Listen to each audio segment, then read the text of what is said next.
যারা কোরআন শিখে এবং শিক্ষা দেয় বলেন সুবহানাল্লাহ। এজন্য আমার বাবাজির, আমার ভাই ও মা বোনেরা যারা শুনতেছেন, কোরআন যারা শিক্ষা গ্রহণ করে এবং কোরআনে যারা ছাত্র হয় এবং যারা শিক্ষক হয়, দুনিয়ার মধ্যে সর্বশ্রেষ্ঠ ব্যক্তি হবে তারা। আমার বাবাজিরা, আজকে এই মাহফিল হচ্ছে মাদ্রাসার নিয়ে, মাদ্রাসা নুরানি এবং হাফিজি মাদ্রাসা নিয়ে। রাসূল আরবি সাল্লাল্লাহু আলাইহি ওয়াসাল্লাম এক হাদিসের মধ্যে বলেছেন যে দুনিয়াতে আল্লাহ তাআলা যে টিকে রাখছে, এই দুনিয়া যে মজবুত আছে, আল্লাহ তাআলা যে এখনো টিকে রাখছে। আমরা হাজারো গুনাহ করে, আমরা হাজারো কত কিছু করতেছি, এখনো যে আল্লাহ তাআলা দুনিয়া টিকে রাখছে একমাত্র কারণ হচ্ছে কোরআনের জন্য। বলেন সুবহানাল্লাহ। একথা নবী হাদিসের মধ্যে বলেন, লা তাকুমু সাতু হাত্তা ইয়াকুলা ফিল আরদি আল্লাহ আল্লাহ। অতক্ষণ পর্যন্ত কিয়ামত কায়েম হবে না, অতক্ষণ পর্যন্ত পৃথিবী ধ্বংস হবে না, অতক্ষণ পর্যন্ত আল্লাহ তাআলা কোনো কিছুকে ধ্বংস করবে না, যতক্ষণ পর্যন্ত একজন আল্লাহ বলনেওয়ালা লোক থাকবে। বলেন সুবহানাল্লাহ। এই আল্লাহ বলনেওয়ালা লোক একমাত্র মাদ্রাসায় হয়। যতক্ষণ 24 ঘন্টা মাদ্রাসা তলবে এলেমেরা, রাত্রি 4টে, গভীর রাতে 4টে থেকে ওঠার পরে তাহাজ্জুদ থেকে শুরু করে কোরআন তেলাওয়াত সহ ইত্যাদিতে রাতের 10টা পর্যন্ত শুধু আল্লাহ তাআলাকে নিয়ে থাকে। এই জন্যই আল্লাহ তাআলা এই দুনিয়াকে টিকে রাখছেন। এজন্য আমার বাবাজিরা, বিশেষ করে বাইশাটির আমার বাবা মা বোনেরা, আপনারা বড় ভাগ্যবান, বড় আপনাদের বড় মর্যাদা। আপনাদের এলাকায় যে একটা মাদ্রাসা হয়েছে, দিনী প্রতিষ্ঠান হচ্ছে, রব্বুল আলামিন বলেন যে জায়গায় কোরআনুল কারীম তেলাওয়াত হয়, এই জায়গাটা আল্লাহ তাআলা রহমতের ফেরেশতা চারমিতে গ্রাহ করে ধরে আর আল্লাহ তাআলার আরশ পর্যন্ত যায়। আল্লাহ তাআলা বলে, ফেরেশতা তোমরা কেন আজকে খুশি? তোমরা কেন আমার আরশ পর্যন্ত একজনের কাঁধে আরেকজন পর্যন্ত উঠেছ? লম্বা হাদিস বুখারী শরীফের মধ্যে আছে। রাসূল আরবি সাল্লাল্লাহু আলাইহি সাল্লাম বলেন, তখন আল্লাহ তাআলা ফেরেশতাদের জিজ্ঞাসা করে, বান্দা হে ফেরেশতা তোমরা কেন খুশি? আমার আরশ পর্যন্ত আসছো, কাঁধ থেকে কাঁধ পর্যন্ত। আল্লাহ রাসূল বলেন যে ফেরেশতা তখন বলে, আল্লাহ আপনার অগণিত বান্দারা আপনার কোরআন কারীম তেলাওয়াত করতেছে, আপনার নামে জিকির করতেছে, আমরা এই জন্য আপনার খুশি হই, আমরা এই আপনার আসমান পর্যন্ত আছি। তখন আল্লাহ তাআলা বলেন, হে ফেরেশতা আমার বান্দা তো আমি আল্লাহ তাআলা কি দেখে নাই?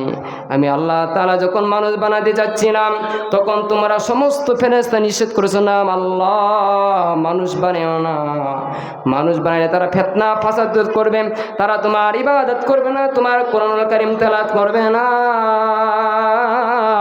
তোমার ইবাদত থেকে তারা দূরে সরে যাবে। আল্লাহ তাআলা গর্ব করে বলে, ফেরেশতা দেখো আমার বান্দারা ছোট ছোট শিশু বাচ্চারা যারা এর সময় তার মা তাদেরকে খানা খাওয়াতো, তারা এগুলি ত্যাগ করিয়া আমার কোরআনুল কারীম শিক্ষার জন্য মাদ্রাসায় ছোট অবস্থায় ভর্তি হয়েছে।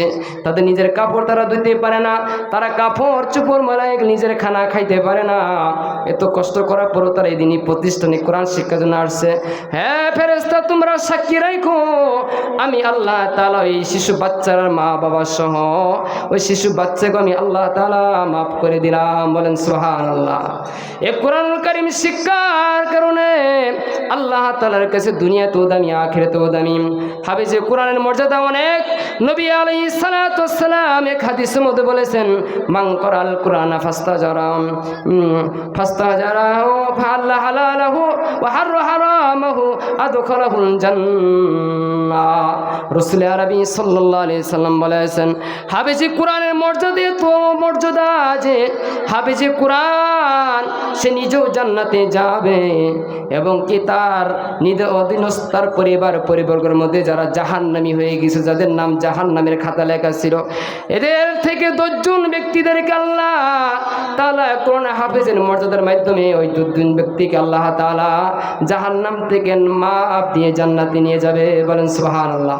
হাফেজের কোরআনের মর্যাদা যদি এখানে শুধু শেষ নয়, নবী বলেছেন একজন হাফেজে কোরআন 10 জন মানুষকে জান্নাতে নিয়ে যাবে। একজন হাফেজে কোরআনের মা বাবার এত মর্যাদা হবে,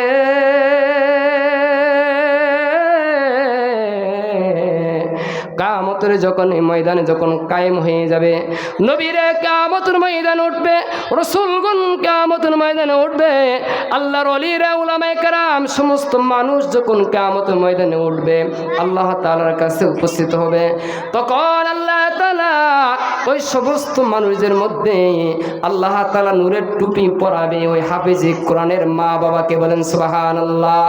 সমস্ত নবীরা তাকায় দেখবে, আরে তারা এই মর্যাদা কেমনে পেল? সমস্ত অলি গাউস কুতুব সমস্ত পৃথিবীর মানুষরা তাকিয়ে দেখবে, আহারে তারা এই মর্যাদা কেমনে পেল? নূরের টুপি, তাদের এই নূরের টুপির জগমগে সমস্ত হাসর আলোকিত হয়ে যাবে। বলেন সুবহানাল্লাহ। এই মর্যাদা যদি আমার মা এবং বাবারা পেতে চান, তাহলে অবশ্যই আপনার ছেলে সন্তানদেরকে কোরআনের হাফেজ বানাইতে হবে, কোরআনুল কারীমকে শিক্ষা দিতে হবে।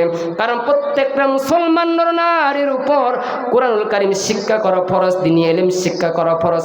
একথা নবী হাদিসে বলেছেন, তালাবুল ইলমি ফরিদাতুন আলা কুল্লি মুসলিম ওয়া মুসলিমা। প্রত্যেকটা আমার বান্দা এবং বান্দীদের উপর কোরআনুল কারীম শিক্ষা করা ফরজাইন। কারণ নামাজ যেমন ফরজাইন, নামাজের কেরাত পড়াও কি ফরজাইন, ফরজ। এই ফরজাইন যদি প্রতিষ্ঠিত করতে চান, নামাজকে সুন্দর করতে চান, তাহলে অবশ্যই কোরআনুল কারীমকে শিক্ষা করতে হবে। নামাজ ভাঙের 19টা কারণ, 1 নম্বর কারণ হচ্ছে নামাজ শুদ্ধ পড়া। নামাজ যদি কোরআন শুদ্ধ হয়ে যায়, তাহলে আপনার আমার নামাজ হবে না। এর মাধ্যমে বোঝা গেল কোরআন অনেক বড় দামি, মূল্যবান। এই কোরআনের কারণে আল্লাহ তাআলা মদিনা, মক্কা, মদিনা দুটি শহরকে পৃথিবীর মধ্যে সর্বশ্রেষ্ঠ শহর বানিয়ে দিয়েছে। শুধু তা নয়, কোরআনের মর্যাদা অনেক। এই কোরআনের কারণে আল্লাহ তাআলা রমজান